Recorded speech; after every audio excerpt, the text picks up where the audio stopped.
peur que la langue fourche et que finalement on, on dise autre chose, on dise 2017 ou 2016.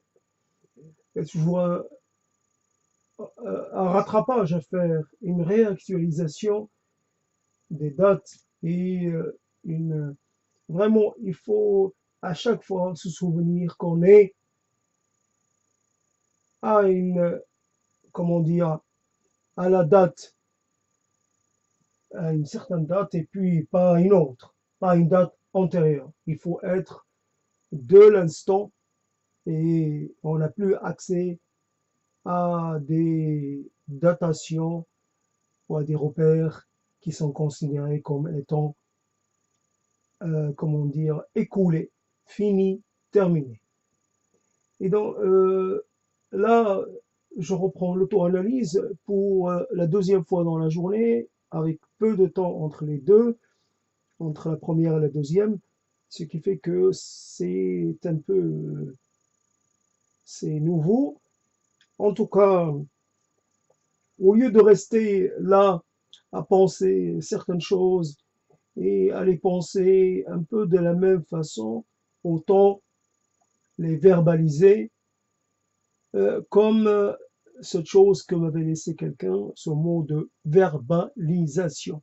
À un moment, j'ai en face de moi un mot, un terme que j'utilise et je ne sais pas à qui je dois euh, revendiquer la paternité. Comment, qui me l'a inscrit en premier dans mon conscient et qui a fait, ou mon subconscient linguistique, qui en a fait un élément qui peut-être peut mobiliser comme ça de temps à autre et donc verbaliser, c'est-à-dire étant entendu, moi je l'analyse comme ça, le verbe et la parole, et la parole n'est pas euh, n'est pas le comment dire, la parole est action et acte sonore et quelque chose qu'on envoie vers l'autre. La parole n'est pas à destination de soi-même, mais plutôt elle doit viser quelqu'un. Dans cette pratique de l'auto-analyse, il n'y a pas de personne à viser. Il y a un espace vide, rempli avec des objets qui ne disent rien, qui ne renvoient rien.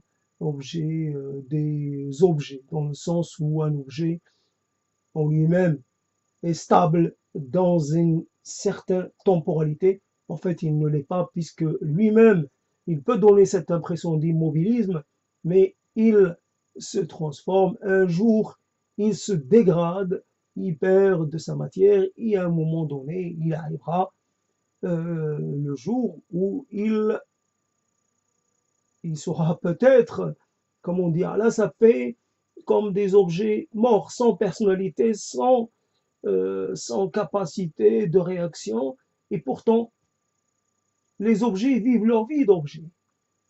Ils ont un temps plus, ils ont plus de temps que nous-mêmes. Les êtres de chair et de sang, nous sommes dans une certaine course. Nous ne savons pas, d'ailleurs, dont nous ne connaissons pas exactement le terme, le point d'arrivée. Ça peut être, on a encore pour quelques temps, ou alors c'est le point d'arrivée est tout proche. Le point final, l'arrêt de la course. Alors, qu'est-ce que je peux dire? Autant il y a des choses comme ça qui restent, et quelque part on se pose la question de savoir si c'est pas une personne qui nous les a léguées. Après, il reste des choses, des mots, des insultes, des manquements à l'intégrité. Souvent, nous avons dit des choses et ces choses-là restent, comme nous imaginons. Donc c'est la même chose Moi, il me reste des sortes euh, d'agression, ça me reste, agression verbale, et j'imagine que moi, j'ai dû aussi produire ma part d'agression verbale, ou alors euh, j'appellerais ça une sorte, non pas d'emphase, mais une sorte de laisser dire, le laisser dire, qui fait que quelquefois pris par le contexte, ou pris par une certaine euphorie, ou pris par une ambiance particulière, on soit amené à dire des choses énormes. Quand une fois j'ai dit à une fille, je me suis adressé à elle, fille ou garçon ou fille. En fait, l'idée, ça, comme ça, a pris un nu comme ça paraît agressif, surtout si je tombe sur quelqu'un qui a des problèmes pour se situer dans la catégorie du genre, ou alors, je ne sais pas, quelqu'un à qui on a déjà fait ça. En tout cas, euh, quelquefois, on se croit légitime d'agresser l'autre parce qu'il nous interpelle par sa façon d'être. Il ne nous laisse pas indifférents. Donc, on communique, on va vers lui, on s'adresse à lui, et quelquefois la communication passe par une certaine forme d'agression.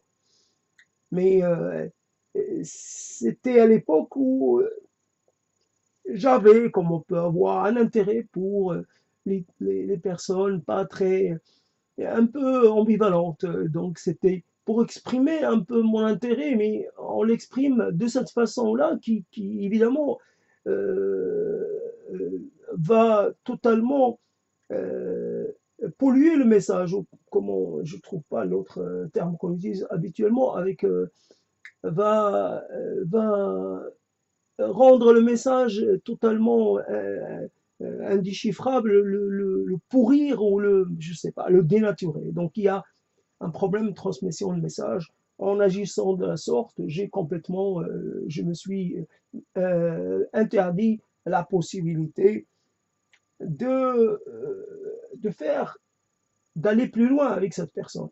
Après, donc, d'autres personnes m'ont dit des choses qui me sont restées, quelquefois qui reviennent, parce que dans cette situation de silence et de et d'absence, et comme il n'y a pas d'échange, comme il n'y a pas de, de production nouvelle, ce qui émerge, c'est les anciennes choses. Et parfois, c'est parmi ces choses-là, même des fois très anciennes, c'est une insulte, c'est une attaque contre moi-même et quelqu'un. Et on se pose la question, comment on a fait? Souvent, on est resté sans voix, alors qu'il suffisait de dire euh, quelqu'un qui me qualifie d'une façon ou d'une autre. Évidemment, la plupart des gens reproduisent l'offense. Moi, je ne la reproduis pas. Je, elle est suffisamment là pour que je ne l'énonce pas une nouvelle fois. Mais en tout cas, quelque chose qui porte atteinte à mon intégrité, au lieu de dire, envoyer à la personne, dire toi-même, c'est plutôt toi, et on ne revoit même pas cela. Et quelquefois, on ne le fait même pas alors qu'il n'y a pas de danger physique. Ça ne va pas aller plus loin, ça va rester juste à ce niveau-là. Et pourtant, on ne le dit pas. Alors, c'est ça, on est étonné de sa passivité, de son atonie. On est étonné de ça, d'être ça. C'est quoi ça? C'est moi ça? Après, on est étonné aussi euh, de ne pas demander, et ça continue, on ne demande pas d'explication, même avec le temps qui passe, hein.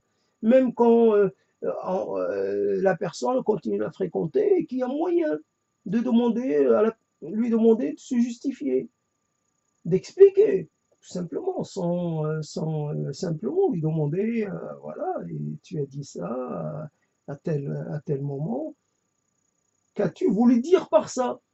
As-tu un problème de transmission de message? Quelque chose est interféré?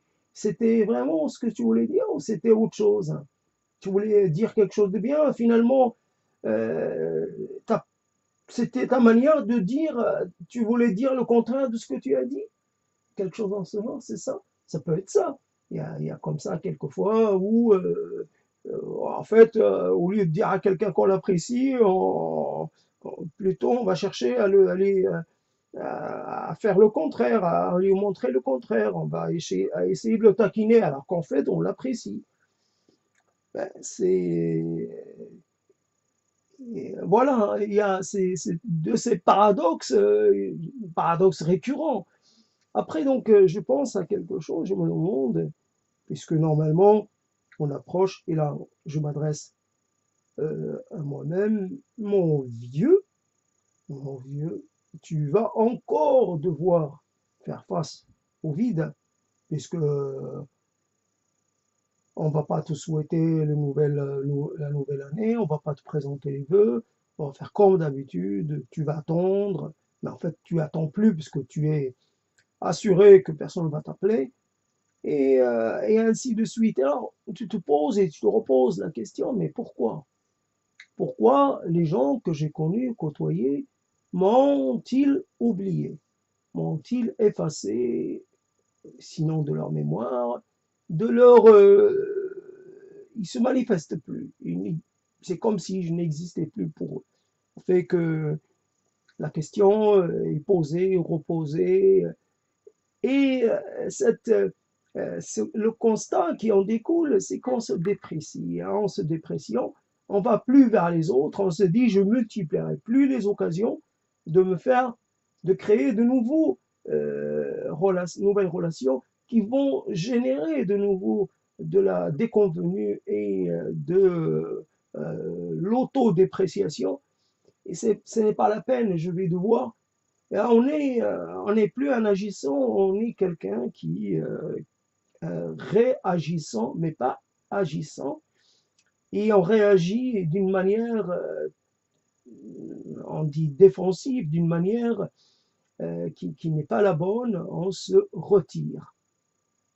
Je dis stop, stop aux atteintes, stop aux agressions, stop au mal, et je me prémunis en me retirant du monde. Si je ne vais vers personne, si je ne cherche personne, si je ne socialise pas, je ne cours pas de risque. Je cours, ou alors je cours vraiment très très très peu de risques de me faire,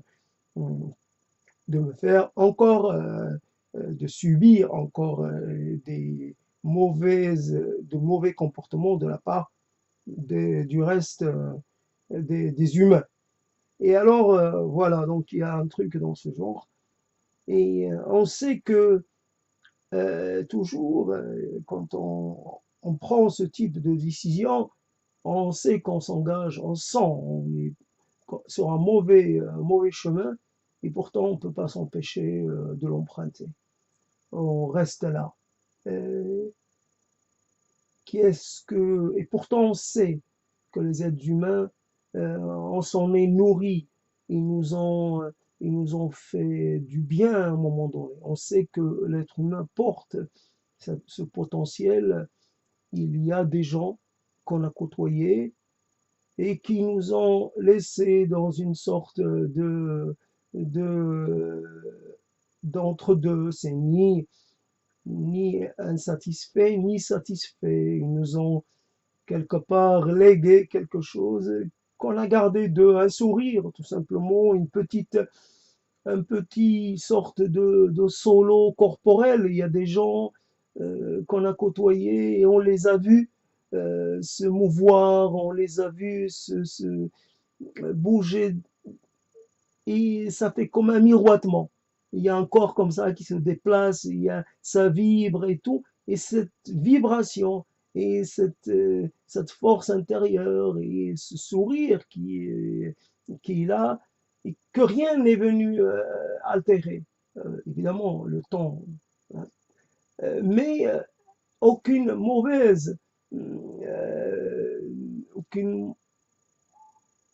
aucune mauvaise action n'est venue l'altérer, elle est restée telle qu'elle. Et pourtant, on devrait dire que évidemment, avec la variété, la diversité chez les humains, on est aussi en capacité de rencontrer des gens qui, avec certains, ça va se passer, mal se passer, avec d'autres, ça va être entre les deux, neutre, avec certains, euh, ça va, ça va relativement bien se passer. Donc, on court le risque. À chaque fois, il y a un tiers dans chaque éventualité. Il y a trois types de situations. On n'est pas assuré de tomber sur la plus mauvaise, la moins intéressante. On peut aussi être bien surpris par les autres, être bien accueilli par les autres. Mais là, il y a le problème de l'âge. Le problème de l'âge, donc, la chose, et qui est que dans la rue, dans les lieux de socialisation, je tombe sur des gens plus jeunes, la trentaine, et alors que moi, je vais vers la soixantaine, et quand je vais dans certains lieux où il y a des vieux, je n'aime pas ceux de mon âge ou plus âgés, et ils m'apparaissent pas très intéressants. Euh, il y a encore mon problème d'acceptation de mon âge et d'une certaine façon, je dois me considérer comme un pré-senior et c'est cela qui doit régir mes relations avec les autres. Je suis un pré-senior, senior, et non pas senior, quoique euh,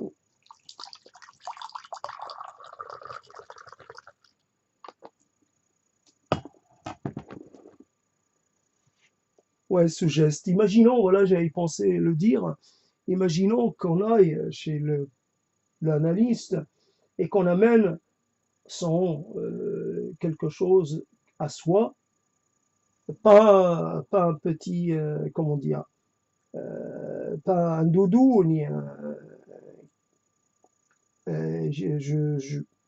le cabinet de Freud était rempli de souvenirs et de choses. Donc Freud pouvait s'appuyer sur des choses qui avaient de la signification pour lui, et par contre, le client, lui, il venait nu. Et imaginons qu'on parte chez l'analyste avec quelque chose à soi, soit un élément de son propre décor. Tiens, j'amène ça, ça me donne l'impression d'être un peu chez moi. Je personnalise. Ou alors on amènerait sans café ou quelque chose, sans café, sans verre. On dirait, je peux pas parler comme ça, je peux pas me laisser aller si je n'ai pas un verre de café. Comme ça, et puis ça m'aide à parler. Le café m'aide à bien parler, à être à avoir la parole plus facile, ou le débit plus rapide, des choses comme ça. Donc, je me suis resservi du café à cette heure-ci. On se demande à quoi bon, à quoi ça peut servir. Le café, bien sûr, c'est la continuité. C'est le jour d'avant, le jour d'après, peut-être le jour, voilà, les jours de jour et peut-être le jour d'après. Le café, c'est donc, ce n'est pas un lien avec les pays de production, non, non pas du tout. C'est même pas le rappel d'un vécu précédent. C'est qui, quand on l'offre à quelqu'un, c'est quelque chose sur laquelle on est tous d'accord. Un café, c'est évidemment, il faut qu'il soit relativement bien fait et chaud, assez chaud. Et puis c'est bon, on a un peu directement accès à cette capacité, à ce sens du partage. L'autre qui partage un café avec vous va partager autre chose. Et donc on a le début, la moitié de l'opération, mais il n'y a pas l'autre, donc le partage ne peut pas se faire. Alors s'offrir un café, partager un café avec soi-même, ça va un moment, mais ça ne peut pas être la seule possibilités. Et voilà qui est la personne, qui suis-je, moi qui parle à cette heure-ci, moi qui parle. Qu'est-ce que je peux dire personnellement? Qu'est-ce que je peux apporter comme solution, comme réponse? Je suis moi, moi, le moi cloistré ici. C'est le choix sans, je n'ai pas choisi. Voilà, c'est quoi? C'est je suis un subissant. Voilà, donc c'est ça mon statut, un subissant. Je subis. Voilà, j'attends. Et évidemment, comme quand j'ai parlé à un moment donné, quand j'ai dit le nom, les pensées de mort, j'ai appelé ça la morbidité. Et on peut aussi, on peut être dans une situation, on parle comme ça. On peut pas parler autrement. Il y a que ça. Comme quelqu'un qui est en conflit ou qui est en crise, il parle. Et la réalité qui lui correspond, c'est cette réalité qui exprime ses mots et pas autre chose. Il n'est plus dans le faire, il n'est plus dans l'être, même pas dans l'être. Il est dans, il est dans le non-faire, le non-être. Il est dans la négation de tout ce qui fait un être humain plein et entier. Il n'est plus un être humain, il n'est plus un vivant, il n'est pas encore mort. Il est quelque chose qui n'intéresse personne. Il est autre chose qui n'apporte rien. Voilà, il est retiré de la vie, mais il existe encore dans l'espace visuel de ses voisins. Il existe peut-être encore dans l'espace mental des gens qu'il a connus, euh, comme ça, des réminiscences, mais, mais il n'existe plus dans le présent de ceux qu'il a côtoyés ou dans le présent des humains tout court. Quand on parle d'invisibilité, souvent, on parle d'invisibilité, invisibilité technique, technologique, physique, etc. On ne parle jamais de l'invisibilité, rarement, au moins de l'invisibilité sociale. On peut être quelque part, et alors vous êtes au milieu des gens, et personne ne vous voit. Moi, je l'ai fait plusieurs fois, je suis resté comme ça, à attendre. Et c'est j'ai en face de moi des gens qui viennent s'asseoir.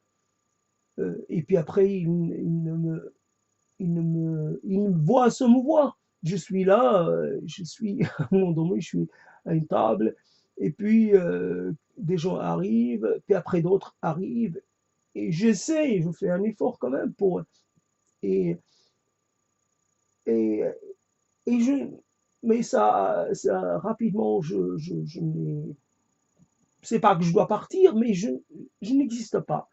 Les gens s'arrangent et c'est une qualité qu'a l'être humain. Évidemment, ce n'en est pas une, mais je dis ça de façon provocatrice, c'est une qualité qu'a l'être humain de ne pas voir qu'un autre est à ses côtés.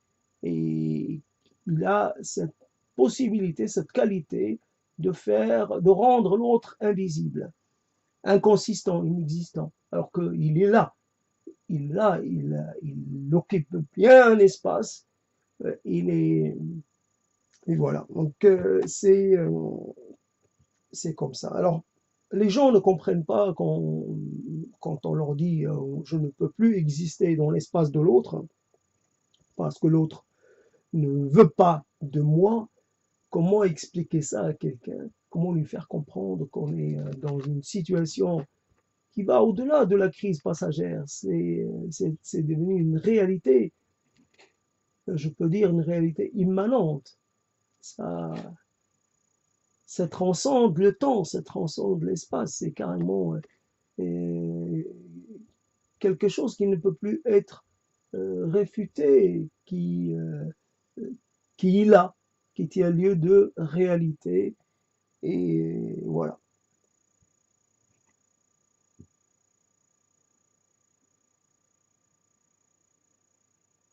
c'est toujours un problème de demander de l'aide.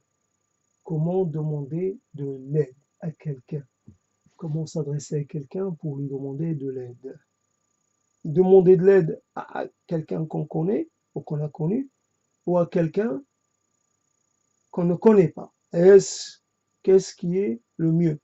Quelqu'un qui vous connaît et qui vous ignore depuis un moment, est-ce qu'il va vouloir vous faire de nouveau réexister dans sa vie ou est-ce qu'il va continuer, à vouloir continuer de vous ignorer? Ou quelqu'un qui ne vous connaît pas et a priori, il a moins, on va dire, il a moins d'a priori, il a moins de préjugés, il a moins de dispositions, négatives ou dispositions de retrait envers vous. Il garde ses distances, mais en même temps, il est là. Et c'est sa première fois avec vous, et ça peut être une bonne première fois, comme ça peut être le contraire, mais c'est ouvert. Alors qu'avec quelqu'un qu'on connaît, on prend le risque de s'exposer, de se mettre en fragilité en allant demander de l'aide, alors qu'en fait on est assuré, on n'est pas du tout assuré d'une réponse positive. Alors voilà, on sait, on sait que certaines personnes, on est comme ça au courant, je ne sais pas comment on fait, des gens sont encore en vie, on sait qu'ils sont quelquefois pas très loin, qu'on peut les joindre, mais on ne le fera pas. On ne le fera pas parce que on est resté à un moment bloqué, à un moment. Quelquefois c'est il y a 20 ans, quelquefois il y a 15 ans, quelquefois il y a 7, 8 ans, quelquefois il y a 6 ans, quelquefois.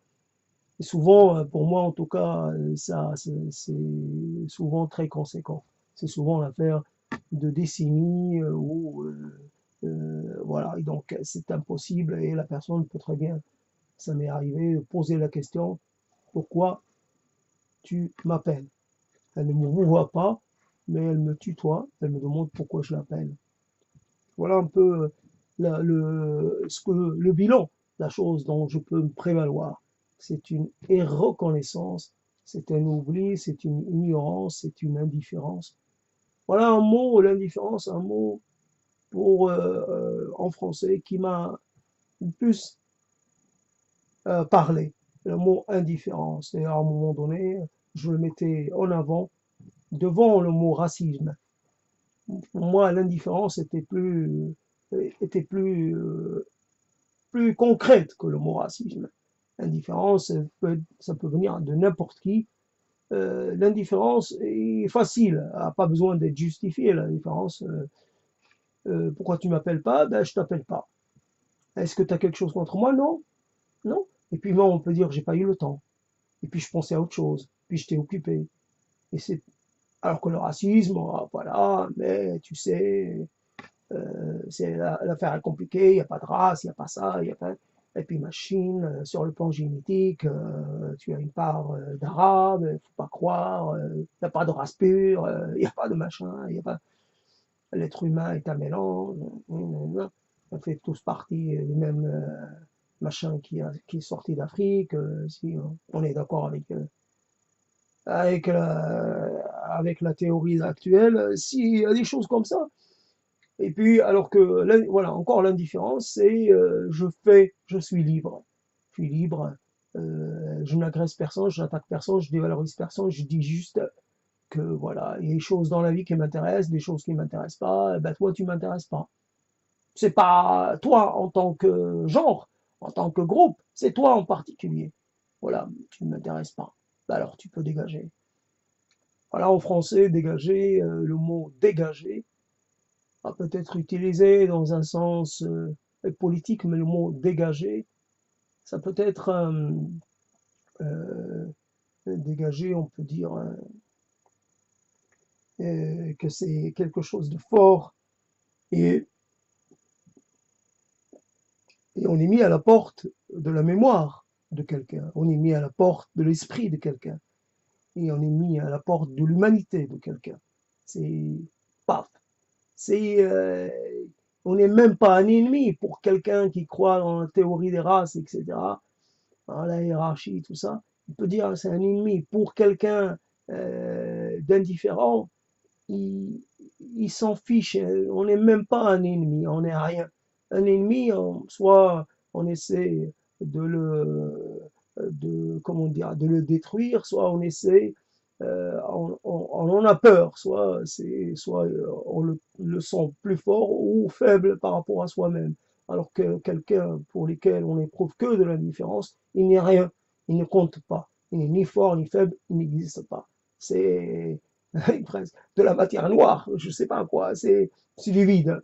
Euh, c'est du vide, étant donné que le vide n'existe pas et que c'est de la matière noire ou autre chose, on sait rien. En tout cas, ça compte pas. Ça compte pas. Est-ce que moi, si je sais, est-ce que moi je peux vivre ou pas vivre si je sais pas de quoi est composé l'univers? Est-ce que la matière noire, quelle est qu'est-ce que c'est que la matière noire? Qu'est-ce qui fait que ceci ou cela? Non, je peux vivre sans. Donc, considérer quelqu'un comme je peux vivre sans me préoccuper de certaines choses, du sort des gens pour lesquels je n'éprouve rien. Ils peuvent vivre, pas vivre, c'est pas mon problème. J'ai oublié un peu j'ai perdu un peu le truc. En tout cas, je commence de nouveau à me reperdre, à partir. Non pas, je ne me perds pas, mais je pars. Quelque part, j'ai les mains sur le volant, mais je sais pas où je vais. Voilà un peu, je sais pas où je vais. C'est, c'est marrant cette histoire quand j'étais à l'école, maudite école, et il y avait cette histoire de métaphores, trouver des métaphores. Je me rappelle, on s'échinait pour trouver des métaphores. Là, je trouve une métaphore, et j'en ai que faire. Qu'est-ce que je peux en faire? Je dis, j'ai pas les mains sur le volant. Qu'est-ce que ça peut m'apporter? Si je dis, les mots ne m'amènent rien. Le fait de pouvoir utiliser quelque chose de précis, stylistiquement parlant, intéressant, qu'est-ce que ça peut me rapporter? Rien du tout. Ça règle pas ma situation actuelle. Quand je parle, voilà un peu dans ce cadre de l'auto-analyse ou dans un autre cadre, et j'ai l'impression de faire quelque chose, mais même si c'est un faire modeste et de peu d'importance, mais je fais quelque chose et qui concrètement va exister et contrairement au reste, à ce que je fais du reste du temps, il ne compte pas, il ne laisse pas de trace, il n'a pas d'effectivité. Je ne me souviens pas de ce que j'ai fait. Peut-être que j'étais en train de parler à 14 heures, mais il y a des moments où je suis sur Internet, ça ne me donne pas une raison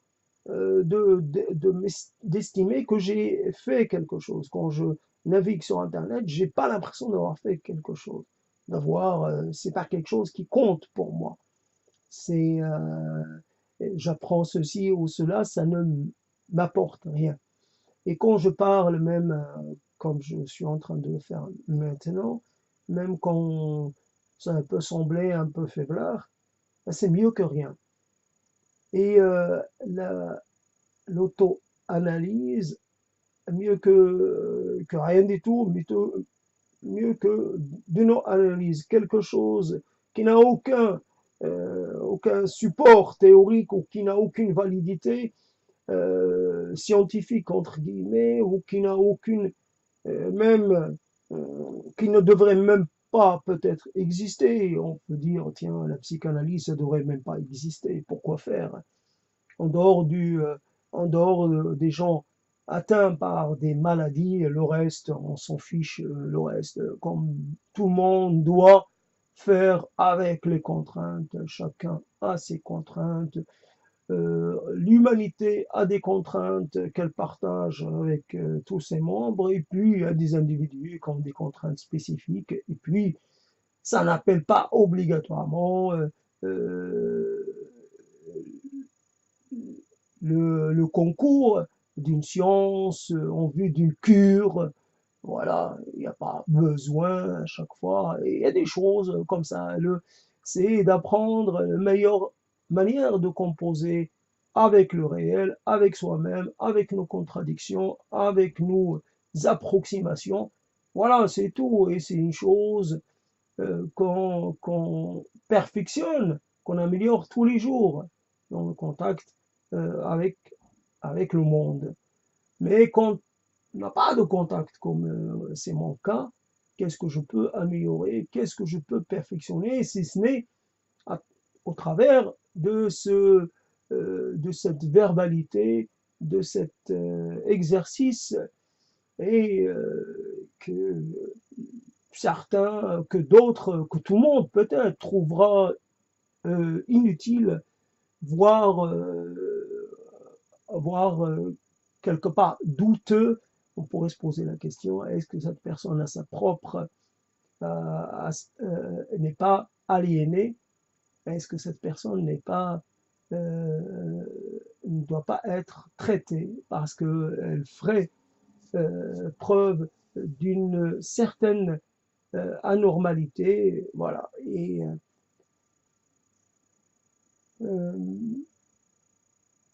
il reste que quelque chose qu'on doit nous accorder, que c'est qu'il y a encore une un petit contrôle sur ce qu'on dit. Et que même si on aimerait quelquefois essayer, je ne sais pas, pour quelqu'un comme quelqu'un qui aurait essayé le LSD, on aimerait quelquefois essayer la, faire l'expérience de la parole libre, étant entendu que la parole d'un aliéné fait l'expérience de l'aliénation, étant entendu que ce type de parole peut être complètement, c'est-à-dire il serait hors des cadres conventionnels, il ne serait pas contraint par la morale ou par je ne sais pas quoi d'autre, il serait 100% libre et pourrait peut-être dévoiler des choses, une certaine originalité, un truc jamais vu. Et donc la parole, en attendant, ça reste quelque chose dont je parle, mais que je ne ferai pas. Je n'ai pas à disposition du LSD pour essayer, je ne vais pas en chercher. Et je n'ai même pas pensé à utiliser l'argot de seigle, même en petite quantité. Pourtant, il y en avait là où j'étais. J'aurais pu utiliser ça pour essayer de voir si ça peut pas provoquer quelque chose. J'ai la réalité telle qu'elle est, elle me suffit largement. J'ai pas besoin de la voir sous d'autres couleurs. Elle est là, la réalité, avec elle est suffisamment multiple et suffisamment diverse pour pouvoir m'apporter. Le problème, c'est qu'à un moment donné, dans la vie, on ne vit plus. On arrive à un moment où on s'arrête de vivre. Et c'est là le plus difficile. Alors, je pense pas que des substances puissent améliorer quoi que ce soit dans cette affaire.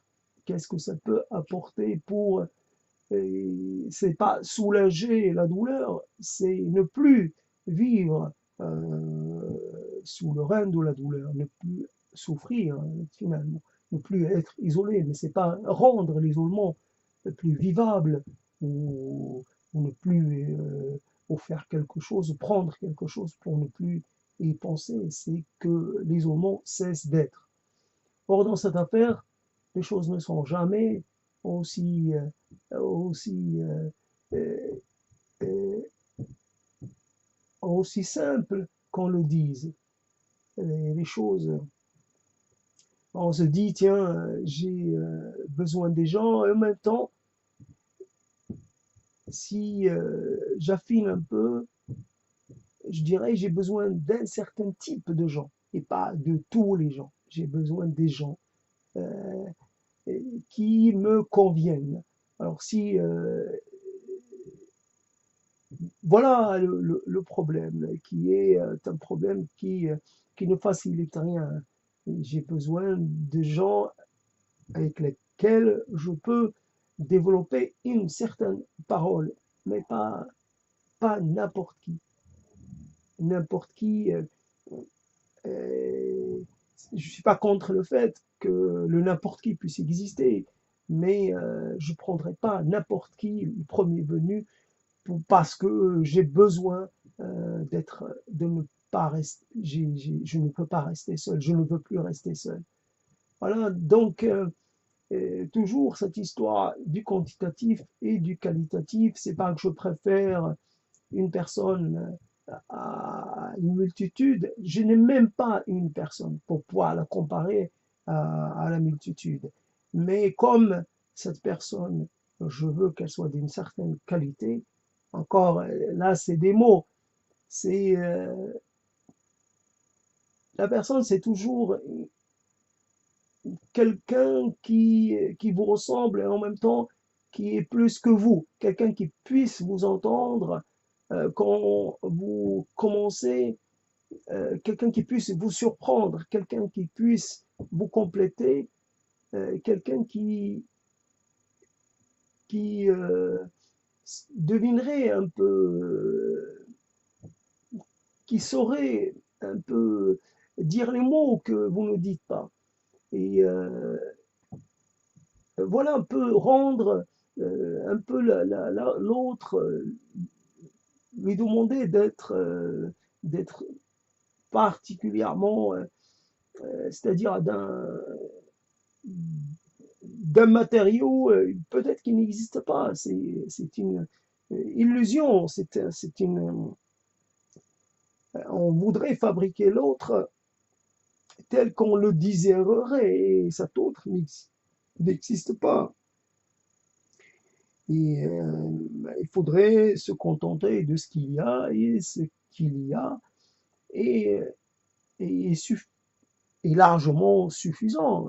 Quelqu'un qui vous écoute dans la langue que vous parlez, qui vous comprend et qui accepte votre voisinage et puis qui vous répond à selon ses possibilités et puis qui vous pose certaines questions et puis voilà, qui vous montre qu'il apprécie certaines choses que vous dites ou faites. Et c'est tout. Pas besoin qu'il soit doté de qualités ou de compétences extra-lucides. Voilà un peu, malgré le fait que je ne fais je ne fais que boiter dans la prise de parole. Je boite et j'avance péniblement. Bon, je suis arrivé à faire dans les 40 minutes. Bon, je vais m'arrêter là. Je pense avoir assez dit de choses. Et même si j'avais pas tout dit, ce n'est pas important. C'est pas la quantité qui compte, c'est la quantité qui compte. C'est, c'est, on est toujours dans cette histoire-là. C'est pas la quantité qui compte, c'est la qualité. Non, c'est tout compte. Tout compte finalement, ou rien ne compte, peu importe, mais c'est ça.